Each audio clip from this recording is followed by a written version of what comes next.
Hello guys, welcome to my new blog. তো আগের ব্লগে দেখলে আমরা এসেছিলাম তিলচুলেতে। তো এখানে মানে ভিউ পয়েন্ট আছে এখানে। তো এখানে আরেকটা জিনিস দেখলাম, এখানে হচ্ছে ওই টেলিস্কোপ দিয়ে ওই দূরে মন্দির মন্দির আছে, আরো কি কি সব আছে ওগুলো দেখাচ্ছিল। তো ওগুলো তো দেখিনি আমরা। তো এমনি ভিউ পয়েন্টটা এনজয় করে আমরা এবার বেরিয়ে এসেছি যাব। তো আমরা চলে এসেছি ভৌমনেষ্টি। তো এখানে একটা বুদ্ধদেবের মন্দির আছে। তো আপনারা তো যদি ফেসবুকে থাকেন তো দেখেছেন যে মানে ভিতরের ছবিটা। তো এখানে ভিডিওতে খুব সুন্দর লাগছে। আর এখানকার একটা জিনিস দেখলাম যে এখানকার ঠাকুরদের মানে যে বুদ্ধদেব আছে ওনাকে চিপস, কোল্ড ড্রিঙ্কস, ম্যাগি এগুলো মানে প্রসাদ হিসাবে দেয়। ওনারা বলেন যে যেটা ইচ্ছা ওটা দিতে পারো। তো ভিতরে ঢুকলাম, ভিতরে গিয়ে এই জিনিসটা দেখে আমি খুব অবাক হয়েছিলাম। আর পুরো জায়গাটা শান্ত। আর হচ্ছে মন্দিরের ভিতরটা পুরো শান্ত একদম, কোনো সাউন্ড নেই। পুরো সুন্দরভাবে সাজানো, মানে ভগবানকে পুরো সুন্দরভাবে সাজানো, চারদিক সাজানো। তো ওটা দেখে আমরা তো এবার বেরিয়ে যাব ঘরের দিকে। দিয়ে ওখান দিয়ে একটুখানি যাবো একটু ম্যাল রোডের দিকে। তো ওখানে আর একটু কিছু কেনার আছে, ওগুলো কিনে তারপরে তারপর ও তো ছেড়ে চলে গেল।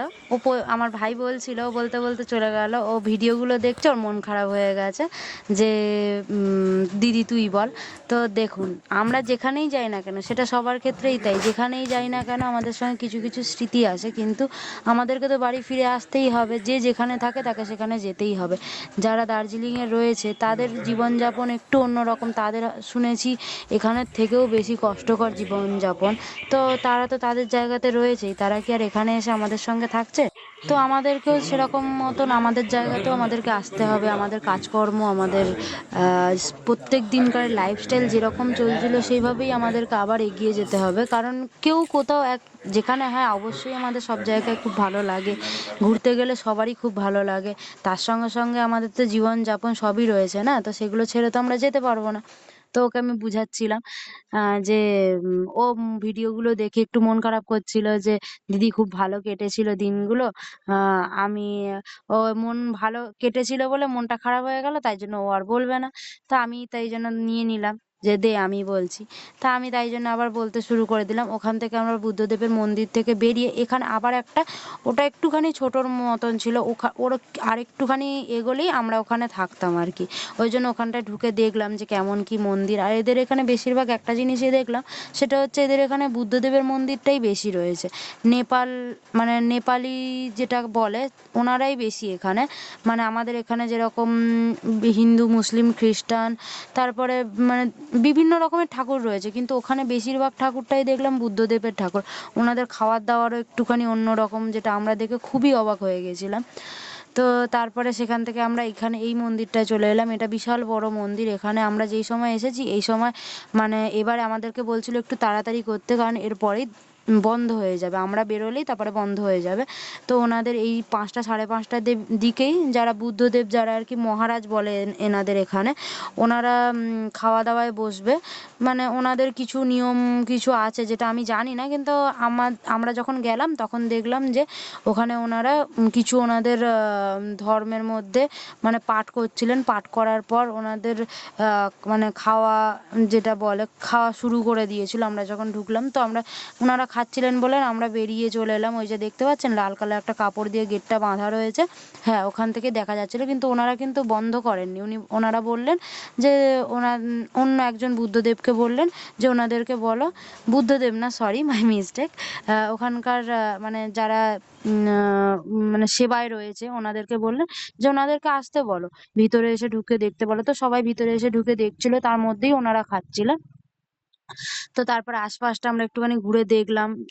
পাশাপাশি দেখুন এখানেও একটা বড় বুদ্ধদেবের মূর্তি করা রয়েছে। এনাদের চারিদিকেই বুদ্ধদেবেরই সবকিছু রয়েছে। ভালোই লাগলো, একটু অন্যরকম মতন। তো সেদিনের দিনটা এইভাবেই শেষ হয়ে গেল। তো এবারে ব্যাগপত্র, তারপর রাতের বেলা আর ব্লগটা কন্টিনিউ করিনি, ব্যাগপত্র গুছানোর জন্য একটু মনটাও খারাপ ছিল। তার উপর কেনাকাটি করেছি, সেগুলোরও মানে ঠিকঠাক গুছিয়ে নেওয়া। তো তাই জন্য আর কন্টিনিউ করিনি। তারপরে পরের দিন সকালবেলা আমরা সবাই মিলে ব্যাগপত্র গুছিয়ে আমরা এনেছিলাম 7টা ব্যাগ। আমরা ভেবেছিলাম খাবার দাবার একটা ব্যাগে ছিল, তো আমরা ভেবেছিলাম একটা ব্যাগ খালি হয়ে যাবে, কিন্তু আমরা এতটাই কেনাকাটি করে ফেলেছি, তো 7টা ব্যাগ তো 7টা ব্যাগই আবার হয়ে গেছে। মানে এবারে বরং আসার থেকে বরং যাওয়ার ব্যাগটা আরো বেশি ভারী হয়ে গেছে।